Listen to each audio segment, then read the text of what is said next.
బాగున్నారా? నేనమ్మా మీ కుమారి ఆంటీని. కుమారి ఆంటీ ఏంటి హైదరాబాద్ నుంచి ఇక్కడికి వచ్చిందని అనుకుంటున్నారా? రావాల్సి వచ్చిందండి. ఎందుకంటే 15 సంవత్సరాల కిందట హైదరాబాద్ గుడివాడ ఎలా ఉందో ఇప్పుడు కూడా గుడివాడ అలాగే ఉందండి. గుడివాడ అభివృద్ధి చెందాలంటే అందరం రావాలండి.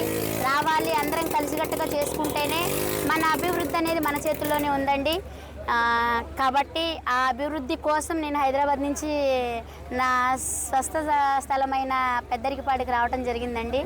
సో వెనిగండ్ల రాము గారు బలపరిచిన ఈ తెలుగుదేశం పార్టీ మహా కూటమిని ఘన విజయం చేసి అఖండ విజయం చేకూర్చాలని మనస్ఫూర్తిగా కోరుకుంటున్నాను. అలాగే మనకి ఇప్పటి వరకు ఉపాధి లేదు అంటే ఉపాధి అంటే మనకి ఒక ఉద్యోగాలు లేవు, అలా లేకనే కదా మనకు ఒక పరిశ్రమలు లేకనే కదా మేము ఇక్కడి నుంచి పొట్టకూటి కోసం అక్కడ దాకా వెళ్ళాల్సి వచ్చింది.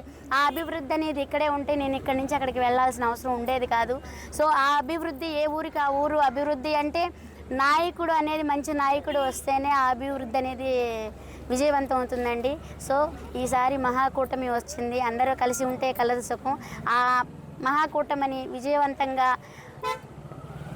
విజయం చేకూర్చాలని మనస్ఫూర్తిగా కోరుకుంటూ చేస్తారని నా అభిమానులందరికీ కూడా వెనిగండ్ల రాము గారిని ఘన విజయంతో గెలిపించాలని మనస్ఫూర్తిగా కోరుకుంటున్నా.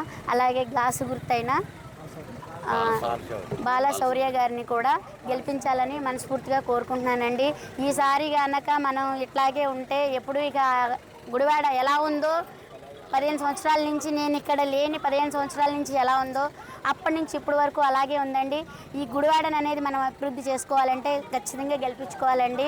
అలాగే ఈ సందర్భంగా నేను మన అందరినీ కూడా కోరుకుంటున్నానండి, మన నాయకులైనటువంటి వాళ్ళందరికీ కూడా ఉపాధి లేని వాళ్ళకి ఉపాధి కల్పించాలని, ఉద్యోగాలు లేని వాళ్ళకి ఉద్యోగాలు కల్పించాలని. అనారోగ్యం అనేది చాలామంది బాధపడుతున్నారండి. ఎందుకంటే మా నాన్నగారిని నేను పోగొట్టుకున్నానండి. ఇక్కడ ఆరోగ్యం ఇది చికిత్స సరిగ్గా లేక హైదరాబాద్ తీసుకొచ్చి హైదరాబాద్లో జాయిన్ చేసుకున్నప్పటికీ అప్పటికే చేయి దాటిపోయిందండి. అలా పోగొట్టుకున్నాను కాబట్టి వెంటనే స్పందించాలని ఇప్పుడు హైదరాబాద్లో నేను మొన్న ఒక పాపకండి హార్ట్ ప్రాబ్లం ఉందని చెప్పి ఒకళ్ళు నా దగ్గరికి వచ్చారండి. సీఎం గారండి రేవంత్ రెడ్డి గారు వెంటనే స్పందించారండి. నా ద్వారా ఒక పాపకి హెల్ప్ జరుగుతున్నందుకు నాకు చాలా సంతోషంగా ఉంది. అలాగే మన గుడివాడ నియోజకవర్గంలో కూడా రాము గారు కూడా అలాంటి వ్యక్తి అండి. మీరు మహేష్ బాబు గారి సినిమా అది చూసే ఉంటారు, మహర్షి సినిమా.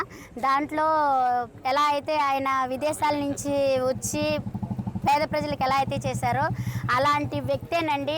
అది సినిమా అండి, ఇది రియల్ అండి. ఈ రియల్ని నిజం చేసుకోవాలంటే మనం ఖచ్చితంగా వెనిగండ్ల రాము గారిని గెలిపించుకోవాలండి. సో జై మహాకూటమి, జై మహాసేన. మరిన్ని వీడియోస్ కోసం ఛానల్ ని సబ్స్క్రైబ్ చేయండి. లేటెస్ట్ అప్డేట్స్ కోసం వాట్సాప్ ఛానల్ ని ఫాలో చేయండి. అండ్ లింక్ డిస్క్రిప్షన్ లో ఉంది.